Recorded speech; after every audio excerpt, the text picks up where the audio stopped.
Carjacked at gunpoint. An East Nashville attorney says he is lucky he wasn't shot before two teens led police on a high-speed chase in his own car. As the victim tells News Channel 5's Jesse Knutson, he thinks something needs to be done to curb this teen crime wave. I think we've got to have neighbors looking out for neighbors. It was a relaxed afternoon at the law office. And then I returned to my car. Martin Cooperman came in to take care of some chores, but when he was getting ready to leave, he was confronted by two teens at his car. One pointed a gun at me, a revolver, and said, "Give me your keys, give me your keys." And I said, "Oh man, don't do this, please, don't do this." Cooperman couldn't believe what was happening. The kid with the gun was laughing, grinning. He has worked in this building for 21 years and thought this area was safer than it has ever been. I feel very fortunate that nothing else was taken. I wasn't shot. But it was a harrowing experience that I'll never forget. Once the Hyundai Tucson was stolen, police were called and the search was underway for these young criminals. According to police, they spotted the car in this East Hill neighborhood of East Nashville, and that's when the pursuit started. I saw two policemen and a car just going real fast, going around the corner. The cars raced through the neighborhood streets and made their way to the interstate. By the time I got to the kitchen window, they must have turned the next street over. Police called the pursuit off due to heavy traffic in the area. I hope the young men get caught. I hope I get my car back. Meanwhile, Cooperman hopes that people will work to mentor the youth in the community so no one else will have to deal with a crime like this. It starts at home, it starts at school, it starts in neighborhoods. He's just happy things didn't end up any worse. You can get another car.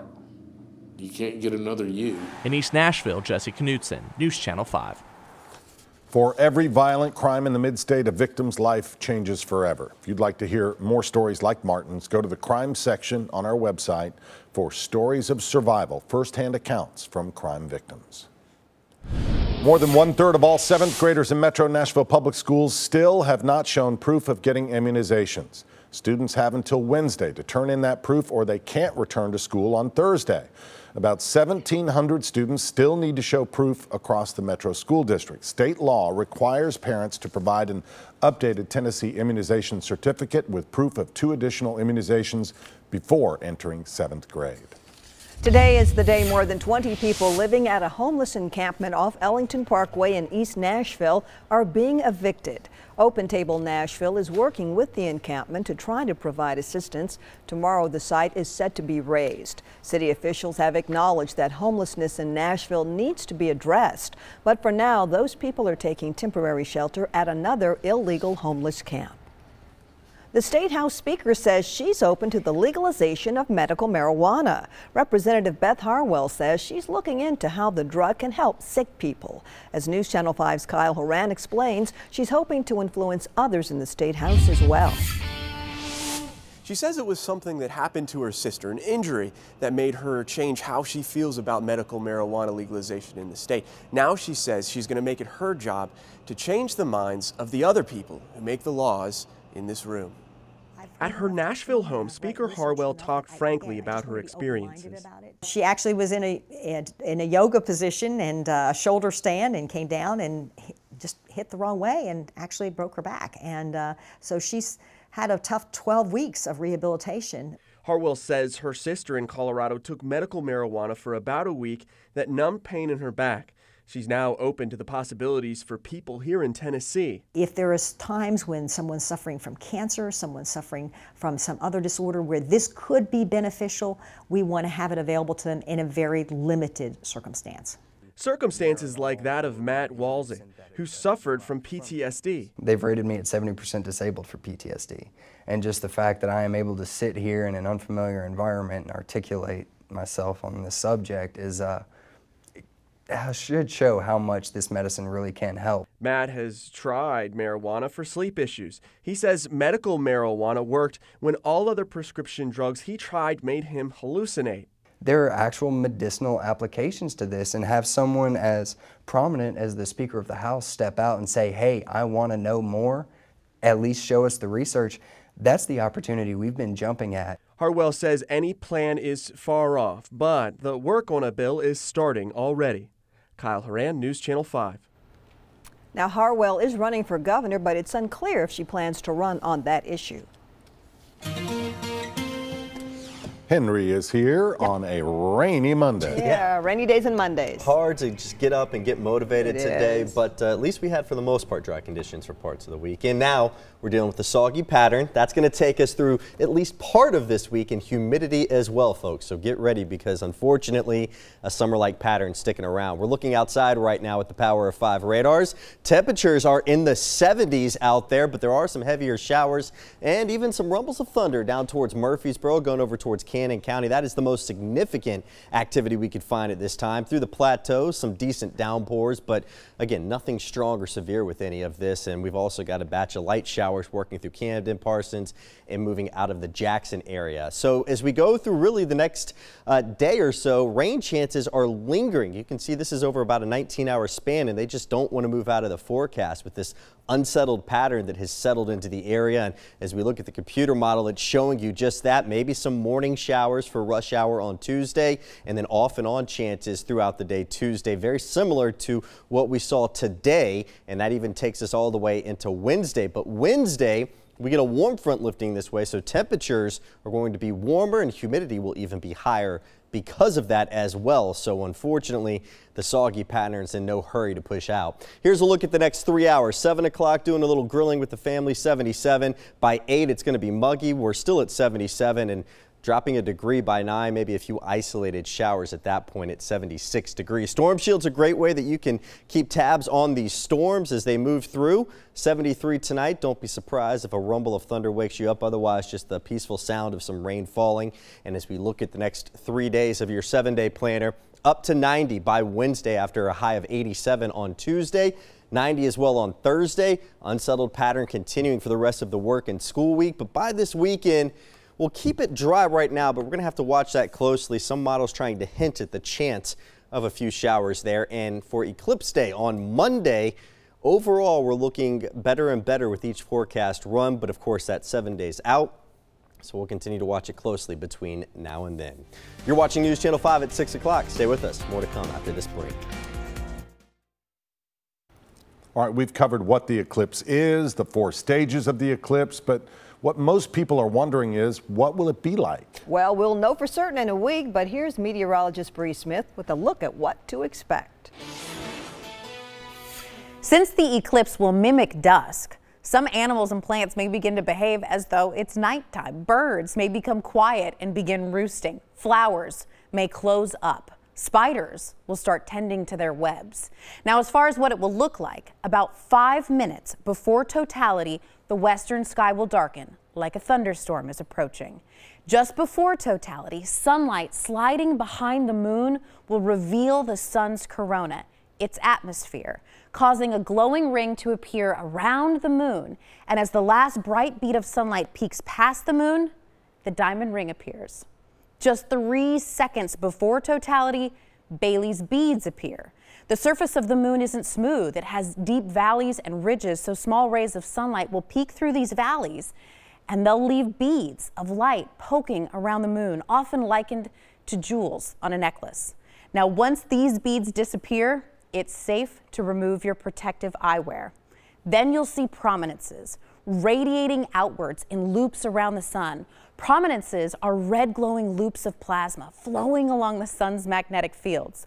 Plasma is also visible as closed loops and wispy pointed peaks trailing out into space. They're called helmet streamers, and they're actually carried by the solar wind. Now, back here on Earth, we'll feel the temperature dropping.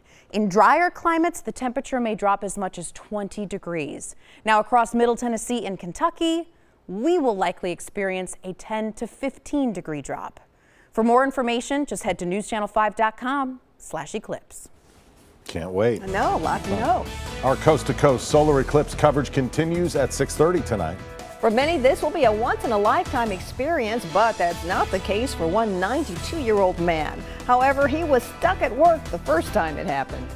The man accused of ramming his car into a group at a white supremacist rally faces a judge for the first time, and President Trump again speaks out against the hate. And how the deadly attack now has one Metro Council member pushing for Nashville to condemn white supremacy. Developing news out of Virginia tonight, where the man accused of ramming his car into a group of people at a white supremacist rally faced a judge for the first time. A judge ordered James Fields Jr. be held without bond. Investigators say the 20-year-old killed a woman and injured 19 others when he drove his car into a group of counter-demonstrators Saturday in Charlottesville. He faces several charges, including second-degree murder. Today, President Trump spoke out again about the deadly protests in Charlottesville, condemning white supremacists as repugnant. The president had been under fire for failing to specifically condemn the hate groups. Racism is evil, and those who cause violence in its name are criminals and thugs, including the KKK, neo-Nazis, white supremacists. It was take two for the president, who on Saturday blamed many sides for the violence, while the rest of America's leadership was quick to condemn the racist alt-right gathering. Today, the president also announced that the Justice Department is opening a civil rights investigation into the attack. Right now, people are standing together against hate. This is a live look at a Charlottesville solidarity vigil happening in downtown Franklin. People are being asked to bring a candle, a cell phone, or a flashlight. The rally continues until 8 o'clock tonight. Tonight, a Metro Council member wants the city to condemn white supremacy. News Channel 5's Matthew Torres explains how the violent clashes in Charlottesville also became motivation to reveal a scary experience. They are images that continue to draw outrage. Tragic, it's appalling. Images that make Bob Mendez angry. I mean, honestly, I was disgusted, revolted. In response to the death and injuries during a violent clash between white supremacy groups and counter-protesters in Charlottesville, the Metro at-large council member plans to propose a resolution to be considered at Tuesday night's Metro Council meeting, a resolution to condemn white supremacy. It'll be a statement on behalf of all of Nashville that we won't condone white supremacy here in Nashville. In a blog post, Mendez shares that racism is intellectually and morally bankrupt. I think it's important that people in Nashville understand that there are forces of hate here in Tennessee. Because of what happened in Virginia, he felt it was important to share for the first time threats he has received while pushing for the controversial immigration bill this year. I received a death threat by email that was pretty specific and included my home address. It conveyed that I wouldn't live to see 2018. He says an advocate also received a death threat. A brick was thrown through his office window, although it's unclear if it's related.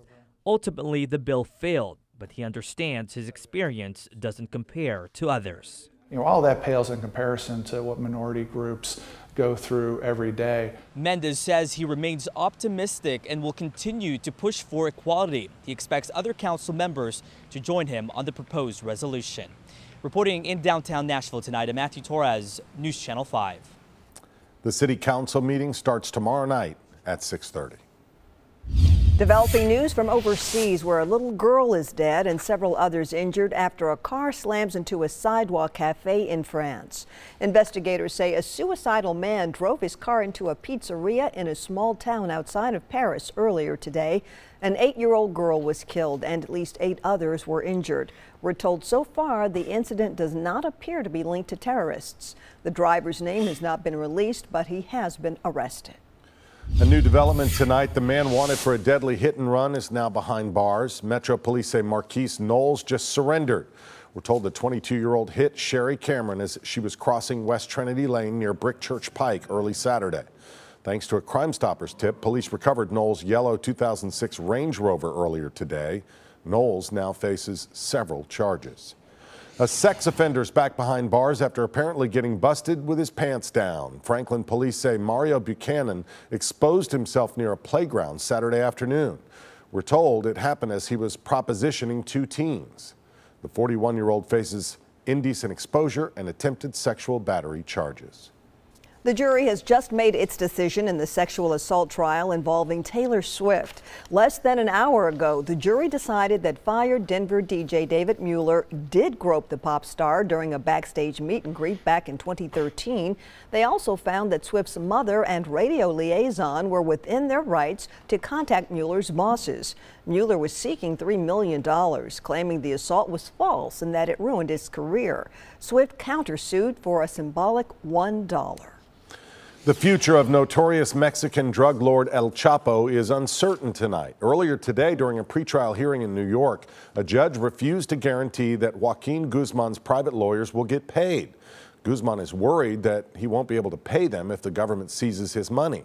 He was extradited to the U.S. to face trial in a big drug trafficking case after several daring escapes from Mexican prisons.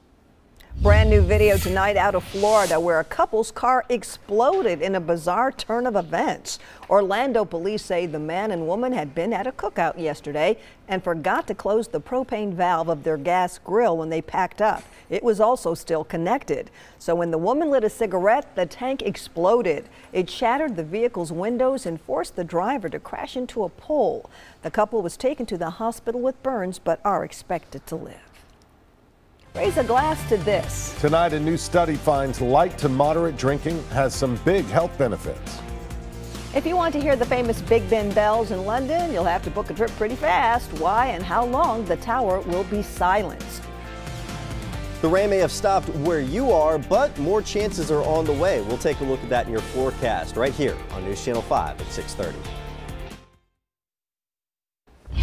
New tonight, dozens of animals are in need of a new home after being rescued from terrible living conditions. The nonprofit Animal Rescue Corps says 77 dogs, 6 cats, and 6 horses were rescued from several counties in Mississippi and Tennessee, including Macon County here in the mid-state. The rescue happened during Operation Desperate Plea back on July 28th. The animals are now undergoing physical and emotional rehabilitation. Some have already found their forever homes. At least one person was cited for animal cruelty. Medical news tonight. A new study shows drinking socially may actually benefit your health. And it's not just limited to red wine like you may think. The 10-year study published in the Journal of the American College of Cardiology shows light to moderate alcohol consumption lowers overall death rates and decreases cardiovascular mortality. But doctors say those aren't the only advantages. One of the theories is that alcohol may help to raise the HDL or good cholesterol. It may help to improve the health of the blood vessels, decrease clotting or break up clots, improve inflammation, lower it, and also have antioxidant benefits. Dr. Nurullah doesn't recommend those who don't drink alcohol to start. Rather, she says for those who do enjoy an occasional drink, the key, of course, is moderation. That means 1 drink for women and 2 drinks for men. Big Ben is going silent for the next 4 years. It's so renovation work can be done on the clock tower. The famous chimes will stop next Monday at noon until 2021. Big Ben has marked the hour with almost unbroken service for the past 157 years.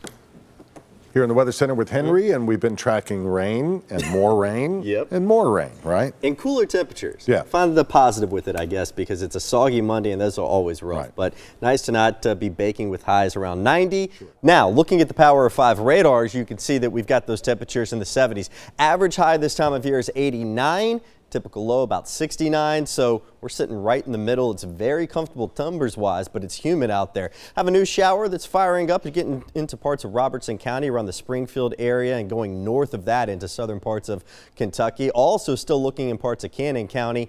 Still 1 lightning strike. That's the only strike that I can find within the last 5 minutes here. And as we take a look, well, got a new one that just came in just south of Livingston right now. So all in all, a rumble of thunder here or there, but the main thing is just the sound of some heavy rain for some of you. Light rain working out of West Tennessee over Camden, Parsons. It'll eventually move into the mid-state. The computer model showing you some off and on rain chances, as you can see. Nothing that should be widespread and problematic, but give yourself at least 15, 30 extra minutes tomorrow morning because the roads could be damp. Plus, we'll have some fog most likely with the saturated ground from all this rain.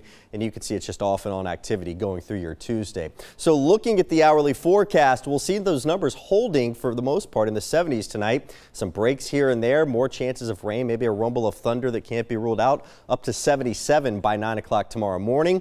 Your 7-day planner shows us climbing to about 87. We're going to struggle to get there if things hold on like they did today. But right now we'll keep it at 87, 90 for Wednesday and Thursday, 89 on Friday, and keeping it seasonal for the weekend. It'll be a little humid as well. Eclipse Monday overall looking pretty good for the viewing outdoors. Of course, make sure that you have those glasses. Roy? All right. Thanks so much, Henry. The deadly attack during that white supremacist rally in Charlottesville is sparking even more controversy tonight. Wyatt has communities across the country now taking a look at Confederate monuments, including right here in the mid-state. And he missed the first one, but nothing will stop this 42-year-old this time, how he plans to make the most of next week's total solar eclipse. And the Titans get back on the practice field searching for the positives from the preseason opener. We may have found just one. You're watching News Channel 5 at 6:30.